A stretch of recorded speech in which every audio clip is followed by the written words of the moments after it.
ಹೋರಾಟ ಇಂದಿಗೆ 10ನೇ ದಿವಸಕ್ಕೆ ಕಾಲಿಟ್ಟಿದೆ. ಈ ಹಿನ್ನೆಲೆಯಲ್ಲಿ ನಮ್ಮ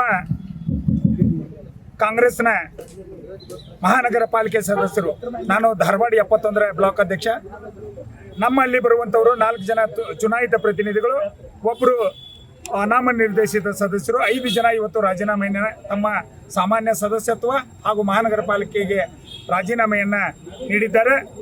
ಯಾಕಂದರೆ ಈ ಹಿಂದೆ ರಾಜ್ಯಪಾಲರನ್ನ ಭೇಟಿ ಮಾಡಿದ ಮೇಲೆ BJPಯ ನಾಯಕರುಗಳು, ಇವತ್ತು ಪ್ರಹ್ಲಾದ್ ಜೋಶಿ ಅವರು ಇರ್ಬೋದು, ಅರವಿಂದ್ ಬೆಲ್ಲದವರು ಇರ್ಬೋದು, ಇದು ಪಕ್ಷಾತೀತ ಹೋರಾಟ ಅಲ್ಲ, ಕೇವಲ BD ಹಿರೇಮಠರು ಮಾತ್ರ ಹೋರಾಟಗಾರರು, ಅವ್ರ ಜೊತೆ ಇರೋರೆಲ್ಲ ಕಾಂಗ್ರೆಸ್ ಕಾರ್ಯಕರ್ತರು ಅನ್ನುವಂಥ ಭಾವನೆಯಿಂದ ಮಾತನಾಡಿದ್ರು. ಆದರೆ ಅವರಿಗೆ ಈ ಮೂಲಕ ನಾವು ಹೇಳಲಿಕ್ಕೆ ಬಯಸ್ತೇವೆ, ನಾವು ನಿಜವಾಗಲೂ ಪಕ್ಷಾತೀತವಾಗಿಯೇ ಕುಂತಿದ್ವಿ, ನಿಮಗೆ ಅಕಸ್ಮಾತ್ ಒಪ್ಪಿಗೆ ಬರಲಿಲ್ಲ, ಅದಕ್ಕೆ ನೀವು ಮಾತಾಡ್ತಿದ್ರಿ ಅನ್ನೋ ಕಾರಣಕ್ಕೆ ಇವತ್ತು ನಾವು ನಮ್ಮ ಪಾಲಿಕೆಯ ಸದಸ್ಯರುಗಳ ರಾಜೀನಾಮೆಯನ್ನು ನಾವು ತಗೊಂಡಿದ್ದೇವೆ. ಇದನ್ನು ನಾವು ಜಿಲ್ಲಾಧ್ಯಕ್ಷರಿಗೆ ಮನವರಿಕೆ ಮಾಡಿಕೊಟ್ಟು ಅದನ್ನು ಎಕ್ಸೆಪ್ಟ್ ಮಾಡುವಂಥ ಕೆಲಸವನ್ನು ಕೂಡ ನಾವು ಮಾಡ್ತೇವೆ. ಆದರೆ ನಿಮಗೊಂದು ಮಾತು ಹೇಳೋದು, ಏನು ನೀವು ಡಿವೈಡ್ ಅಂಡ್ ರೂಲ್ ಮಾಡಕತ್ತೀರಿ ಅಥವಾ ಒಡೆದಾಳೋ ನೀತಿಯನ್ನು, ಬ್ರಿಟಿಷ್ ಪಾಲಿಸಿಯನ್ನು ನೀವು ಮಾಡಕತ್ತೀರಿ, ಇದನ್ನು ಕೈ ಬಿಡ್ರಿ. ಇದು ಹೋರಾಟ ನಿಜವಾದ ಧಾರವಾಡಿಗರ ಪರವಾಗಿ ಮಾಡಿದಂಥ ಹೋರಾಟ. ಈ ನಮ್ಮ ಮಹಾನಗರ ಪಾಲಿಕೆ ಸದಸ್ಯರು ಇವತ್ತು ಜನರ ಭಾವನೆಗಳಿಗೆ ಸ್ಪಂದಿಸಿ ತಮ್ಮ ರಾಜೀನಾಮೆಯನ್ನು ನೀಡಿ ಇವತ್ತು ಹೋರಾಟಕ್ಕೆ ಬಂದಿದ್ದಾರೆ. ಯಾಕಂದರೆ ಹೋರಾಟಗಾರರಿಗೆ ಯಾರಿಗೂ ನೋವು ಆಗಬಾರ್ದು ಅನ್ನುವಂಥ ಕಾರಣದಿಂದ, ಅವ್ರಿಗೆ ಮಾತಾಡಿಸಿಕೊಡಬಾರ್ದು ಅನ್ನುವಂಥ ಕಾರಣದಿಂದ ಇವತ್ತು ನಮ್ಮ ಮಹಾನಗರ ಪಾಲಿಕೆ ಸದಸ್ಯರು ರಾಜೀನಾಮೆಯನ್ನು ನೀಡಿದ್ದಾರೆ. ಇವತ್ತು ನಮ್ಮ ಕ್ಷೇತ್ರದಲ್ಲಿ 5 ಜನ, ಧಾರವಾಡ 74 ಕ್ಷೇತ್ರದಲ್ಲಿ 7 ಜನ, ಒಟ್ಟು 12 ಜನ ಇವತ್ತು ರಾಜೀನಾಮೆಯನ್ನು ನೀಡಿದ್ದಾರೆ. ಇವತ್ತು ಏನು 10ನೇ ದಿನ ಈ ಪ್ರತ್ಯೇಕ ಧಾರವಾಡ ಮಹಾನಗರ ಪಾಲಿಕೆ ಹೋರಾಟ ನಡೀತಾ ಇದೆ.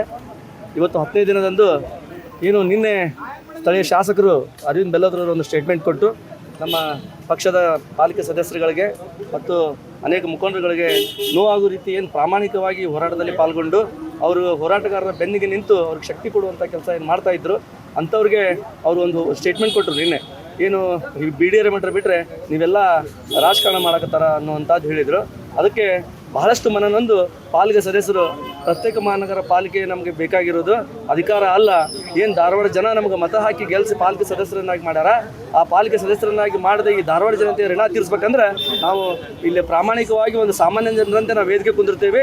ನಾವು ಈಗ ಪಕ್ಷದಲ್ಲಿ ಏನು ನಮ್ಮ ಸದಸ್ಯತ್ವ ಇದೆ, ಸದಸ್ಯತ್ವ ಆದಮೇಲೆ ಅವ್ರಿಗೆ B.Pharm ಕೊಟ್ಟು ಇಲ್ಲಿ ಸದಸ್ಯರನ್ನಾಗಿ ಮಾಡಿರ್ತಾರೆ ಪಾಲಿಕೆಗೆ, ಅವರು ಕೂಡಲೇ ನಾವು ಪ್ರಾಥಮಿಕ ಸದಸ್ಯತ್ವ, ಕಾಂಗ್ರೆಸ್ ಪಕ್ಷದ ಪ್ರಾಥಮಿಕ ಸದಸ್ಯತ್ವಕ್ಕೆ ಮತ್ತು ಪಾಲಿಕೆ ಸದಸ್ಯ ಸ್ಥಾನಕ್ಕೆ ರಾಜೀನಾಮೆಯನ್ನು ನನ್ನ ಬ್ಲಾಕ್ ಅಧ್ಯಕ್ಷನಾದ ನಾನು ಕೊಟ್ಟಾರ.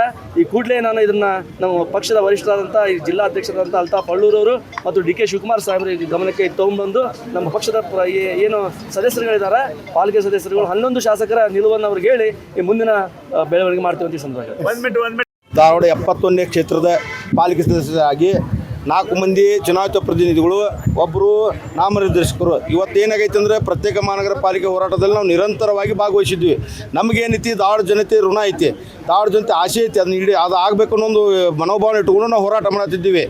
ನಿನ್ನೇನಾಯ್ತು, ಇವರು ನಮ್ಮ ಭಾಗದ ಸಂಸದರಾತು ಮತ್ತು ಈ ಭಾಗದ MLA ಆತು ಅರವಿಂದ್ ಬೆಲ್ಲದವರು ಕಾಂಗ್ರೆಸ್ದವ್ರು ಅದಕ್ಕೆ ಇದು ಮಾಡಕತ್ತಾರ ಅಂತೇಳಿ ಸಪೋರ್ಟ್ ಐತಿ ಅನ್ನೋ ಒಂದು ಭಾವನೆಯನ್ನು ವ್ಯಕ್ತಪಡಿಸಿದ್ರೆ, ಅದಕ್ಕಾಗಿ ನಾವೇನು ಮಾಡಿದ್ವಿ, ನಮ್ಗೆ ರಾಜಕಾರಣ ಮುಖ್ಯ ಅಲ್ಲ, ನಮ್ಗೆ ಧಾರವಾಡ ಜನತೆ ಮುಖ್ಯ, ಧಾರವಾಡ ಜನತೆ ಆಸೆ ಮುಖ್ಯ, ಧಾರವಾಡ ಜನತೆ ಹಿತ ಮುಖ್ಯ, ಧಾರವಾಡ ಅಭಿವೃದ್ಧಿ ಮುಖ್ಯ. ಆ ಕಾರಣಕ್ಕಾಗಿ ನಮ್ಗೆ ಅಧಿಕಾರದ ಆಸೆ ಇಲ್ಲ, ಆಮೇಲೆ ನಮ್ಗೆ ಇದ್ರ ಅಧಿಕಾರದ ಆಸೆ ಇಲ್ಲ. ಹಿಂಗಾಗಿ ನಾವೆಲ್ಲರೂ ಕುಡ್ಕೊಂಡು ಒಗ್ಗಟ್ಟಿನಿಂದ ನಮ್ಮೆಲ್ಲ ಪಾಲಿಕೆ ಸದಸ್ಯರು ಕಾಂಗ್ರೆಸ್ ಧಾರವಾಡದಾಗ ಎಷ್ಟು 12 ಜನ ಏನು ಬರ್ತೀವಲ್ಲ, ನಾವೆಲ್ಲರೂ ಒಗ್ಗಟ್ಟಿಂದ ಮಾತಾಡಿಕೊಂಡು ನಮ್ಗೆ ಅಧಿಕಾರಕ್ಕಿಂತ ನಮ್ಮ ಧಾರವಾಡ ಜನತೆ ಅಭಿವೃದ್ಧಿ ಮುಖ್ಯ, ಧಾರವಾಡ ಜನ ಆಸೆ ಮುಖ್ಯ, ಧಾರವಾಡ ಜನತೆ ಮನಸ್ಸಿನ ಮಾತು ಮುಖ್ಯ ಅಂತೇಳಿ ನಾವು ರಾಜೀನಾಮೆ ಕೊಟ್ಟೇವೆ. ನಾವು ಈಗ ನಮ್ಮ ಪಕ್ಷದ ಹಿರಿಯರಾದಂಥ ನಾವು ಮೊದಲು ಬ್ಲಾಕ್ ಅಧ್ಯಕ್ಷರ ಪ್ರಮುಖರು, ಬ್ಲಾಕ್ ಅಧ್ಯಕ್ಷರ ಮುಖಾಂತರ ನಾವು ನಮ್ಮ ರಾಜೀನಾಮೆ ಪತ್ರವನ್ನು ಪಕ್ಷಕ್ಕೆ ನಾವು ಮುಟ್ಟಿಸ್ತೇವೆ.